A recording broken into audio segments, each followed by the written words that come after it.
अस्सलाम वालेकुम दोस्तों, आज की कहानी जैस्मिन ने कराची से शेयर की है। आइए कहानी को उन्हीं की जबानी सुनते हैं। ये कहानी लियाकताबाद की है और ये वाकयात मेरी फूफीजाद कजन की फैमिली के साथ पेश आए। इसकी शुरुआत होती है वहां से जब मेरे कजन अपनी फैमिली के साथ लियाकताबाद में बनी एक 3 मंजिला इमारत में शिफ्ट हुए। घर मुनासिब बना हुआ था। भाई ने दूसरी मंजिल पर बना पोर्शन किराए पर लिया, जबकि उसकी पहली मंजिल और ग्राउंड फ्लोर दोनों ही खाली थे। ये बात भाई तो चाह रहे थे उनको नीचे का घर मिल जाए, लेकिन उनको यही कहा गया कि ये किराए पर जा चुके हैं और 1-2 दिन में किराएदार आ जाएंगे।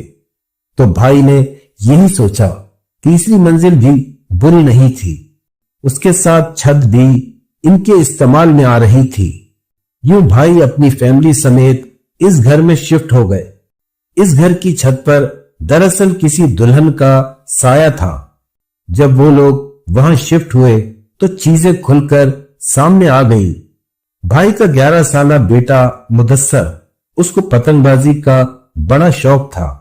इस घर में शिफ्ट होकर तो उसकी दिली मुराद बर आई। पहले दिन ही वो जाकर पतंग ले आया और छत पर जा पहुंचा और खूब दिल भरकर पतंग उड़ाई। घर वाले सामान को सेट करने में लगे थे। उसको भी बुलाया गया, लेकिन वो मगरिब की अजानों तक वहीं छत पर रहा। जब वो नीचे आया तो भाई ने उसको डांटा भी। वो पहला दिन ये लोग सामान सेट करने में लगे रहे। रात को थक हार कर सब सो गए। मुदस्सर को गर्मी लग रही थी। वो लाउंज में जाकर सो गया। आधी रात के वक्त मुदस्सर की आंख खुली। कोई उसको आवाज दे रहा था, मुदस्सर उठो, आओ पतंग उड़ाओ। देखो छत पर पतंग आई है। पहले तो वो ख्वाब समझ रहा था, लेकिन वो मुस्तकिल उसको आवाज दे रही थी, तो उसने पूरी आंखें खोलकर देखा। दुल्हन के गेटअप में घूंघट निकाले वो उसके सिरहाने खड़ी थी। मुदस्सर इतना बड़ा नहीं था कि वो कुछ समझ पाता, और वो नींद में भी था। वो उठकर उसके पीछे चल दिया। वो औरत आगे आगे चल रही थी और मुदस्सर उसके पीछे पीछे। पता नहीं उसके दिमाग में क्या आई। उसने ऊपर चढ़ते आयतल कुर्सी पढ़ ली। आयतल कुर्सी पढ़ते ही वो औरत सीढ़ियां चढ़ते चढ़ते न जाने कहां गायब हो गई। जब तक मुदस्सर को कुछ खौफ का एहसास हुआ, वो ऊपर पहुंच चुका था। अब वो वापस नहीं पलट सकता था। छत मुकम्मल अंधेरे में डूबी हुई थी। वो बच्चा ही तो था, घबरा गया। अब जो उसने पलटना चाहा और नीचे आना चाहा, तो वो नीचे नहीं आ पाया। उसको ऐसा लगा किसी ने उसके पांव जकड़ लिए। वो खौफ के मारे बेहोश हो गया। जब वो सुबह घर में नहीं मिला तो सारे घर में ढूंढ मची। परेशानी के आलम में छत पर भी देखा गया तो मुदस्सर वहां बेहोश पड़ा मिल गया।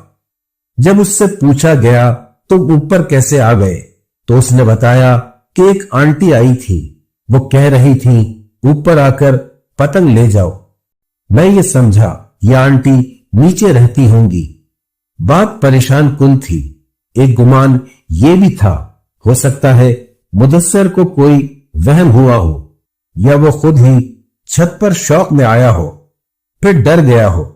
ये थी भाई लोगों की उस घर में पहली सुबह। लेकिन उसके अगले दिन ही उन लोगों को अंदाजा हो गया कि इस घर में कुछ मसला है। दूसरी रात को सबके सोने के बाद भाभी की आंख खुली। उनको प्यास लग रही थी। वो पानी पीने उठी तो ये देखकर उनका दिल धक से रह गया। उनकी छोटी बेटी अभीहा, जो कि 6 साल की थी, वो बिस्तर पर नहीं थी। भाभी ने परेशानी में उसको आवाजें लगाई। उन्होंने इधर उधर देखना शुरू किया। भाई भी उठ गए। अभीहा की चीखने की आवाज छत की सीढ़ियों से आई। उन्होंने भागकर जाकर उसको उठाया। वो छत पर जाने वाले जीने पर बैठी थी। उससे पूछा गया, तुम यहां क्यों आई हो? तो उसका कहना था, मैं खुद नहीं आई, मुझे तो आंटी लाई थी। इस घर में शिफ्ट होने के दूसरे दिन ही भाई भाभी को अंदाजा हो गया था कि इस घर में शिफ्ट होने का फैसला गलत था। लेकिन अब इतनी जल्दी न दूसरा घर मिल सकता था, न ये घर छोड़ सकते थे। भाई ने भाभी से कहा, तुम बच्चों का खास ख्याल रखो। कुछ दिन तो ठीक रहा, लेकिन अबीहा ने 3-4 दफा फिर यही किया। वो सीढ़ियों पर जाकर बैठी होती। जब उसको लेकर आते तो वो यही कहती, मैं खुद नहीं आई, मुझे आंटी लाई थी। इस घर में उनको आए 15 दिन हो चुके थे। भाई के ससुराली रिलेटिव्स ने उनके घर आना था। सब ने मिलकर बारबेक्यू का प्रोग्राम बना लिया। उस वक्त तक भाई लोगों को सही से अंदाजा नहीं था कि छत पर मसला क्या है। भाई को ऐसा लगता था कि फर्स्ट फ्लोर या ग्राउंड फ्लोर पर कोई मसला है, क्योंकि उसमें किराएदार अभी तक नहीं आए थे।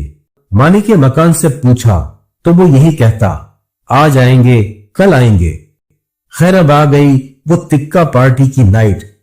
उस रात इस घर में ऐसा तमाशा लगा, जो भी वहां मौजूद थे वो आज तक इस वाकये को नहीं भूल पाए और शायद सारी जिंदगी नहीं भूल पाएंगे। भाई की फैमिली के अलावा 10-12 लोग और थे। अगला दिन छुट्टी का था, तो यही तय किया गया कि रात देर तक उनका प्रोग्राम चलेगा और सुबह नाश्ता करके सब घरों को चले जाएंगे। 11 बजे से तिक्के बनाने का सिलसिला शुरू किया गया। भाई, उनका साला और एक कजन वो सब लोगों को बना बना कर दे रहे थे। सब घर वाले छत पर मौजूद थे। बनने में टाइम भी काफी लगा। अच्छा माहौल था। रात का 1 बज गया सबको निमटाते। खवातीन नीचे चली गई। बच्चे भी एक एक करके नीचे चले गए। अब सिर्फ ये तीनों ही छत पर मौजूद थे। अपने लिए तिक्कों का पतीला उन्होंने अलग से साइड पर रखा हुआ था। अब उनके खाने की बारी थी, लेकिन जब ये तीनों खाने के लिए बैठे तो पतीला गायब। पहले तो भाई समझे कोई मजाक में छुपा गया है, लेकिन हर तरफ देख लिया। जब उनको यकीन हो गया कि उनके साले और कजन ने नहीं छुपाया, तो वो पतीला देखने नीचे चले गए। अब ऊपर रह गए उनके साले और कजन। अभी तक वो यही समझ रहे थे, कोई जानकर उनको तंग करने के लिए नीचे ले गया है। भाई के नीचे जाते ही एक जोर की आवाज जीने से आई। ये दोनों ऊपर से भागकर जीने की तरफ गए। उधर भाई और दूसरे लोग भी जीने की तरफ भागे। नीचे तिक्के का पतीला पड़ा था, जो बाकायदा ऊपर से फेंका गया था। सारे जीने पर गरम गरम ताजा बना गोश्त बिखरा हुआ था। ये लोग नीचे खड़े उसको हैरत से देख रहे थे, और वो दोनों ऊपर से। इससे पहले कुछ समझ पाते, एक और धमाके ने सबको उछाल दिया।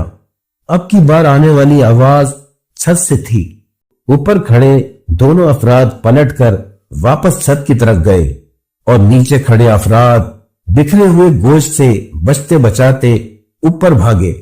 दूसरा मंजर और अजीब था। किसी ने अंगीठी को जोर से उछालकर दूर फेंका था। जलते अंगारे दूर तक बिखर गए थे। भाई ने तो आगे बढ़कर उस पर पानी डाला और कुछ समझते हुए सबको फौरन नीचे लेकर आए, और ये 15-16 अफराद लाउंज में आकर डर कर बैठ गए। जिसको जो समझ में आया उसने वो पढ़ना शुरू किया। सब खौफजदा थे, और फिर एक नई चीज शुरू हुई। छत से जोर जोर से भागने की आवाजें। कभी किसी कमरे का दरवाजा धाड़ करके बंद होता, कभी खिड़कियों की आवाज। खौफ और परेशानी का आलम था कि ये क्या हो रहा है। 1-1.5 घंटा ऐसे ही गुजरा कि एकदम भाभी चीखी, अबीहा कहाँ है? किसी ने कहा, अभी तो यही थी।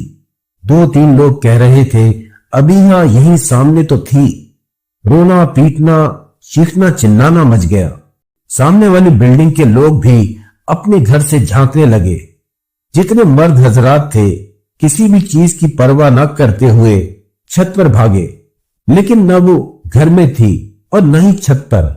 सब आवाजें दे रहे थे, अबीहा अबीहा, और फिर अबीहा की जवाबन आवाज आती है, मम्मा मैं यहां हूं।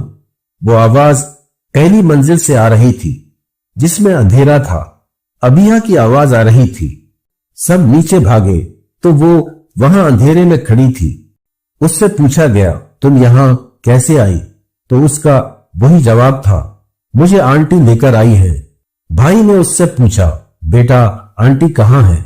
वो अंधेरे में इशारा करके बताने लगी, वो देखे आंटी है, बच्चे भी हैं और अंकल भी हैं। आंटी मुझे छोले दे रही हैं, मम्मा मैं खा लो, मम्मा मैं खा लो। वो बस यही बोले जा रही थी, यहां से निकलो, यहां रुकना सही नहीं।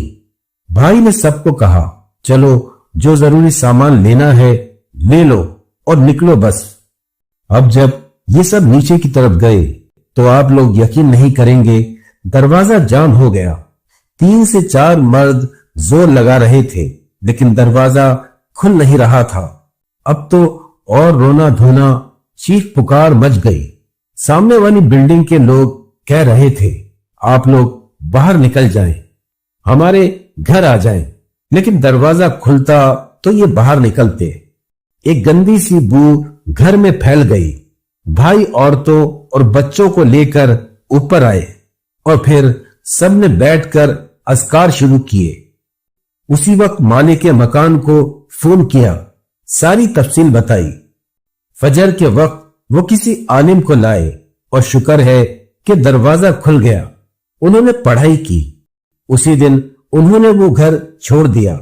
वो लोग दूसरी जगह शिफ्ट हो गए, लेकिन वो दुल्हन और वो फर्स्ट फ्लोर वाली आंटी ने बच्चों का पीछा नहीं छोड़ा, बल्कि वो दुल्हन तो मुदस्सर को रात को कान में कहती थी, आओ ना तुम्हारी पतंग आई है। भाई ने एक लंबे अरसे बच्चों को दम कराया।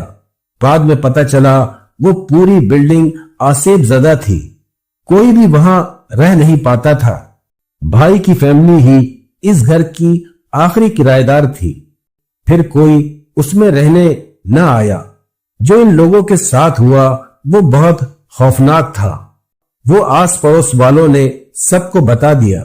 दोस्तों, कहानी कैसी लगी कमेंट सेक्शन में जरूर बताइएगा।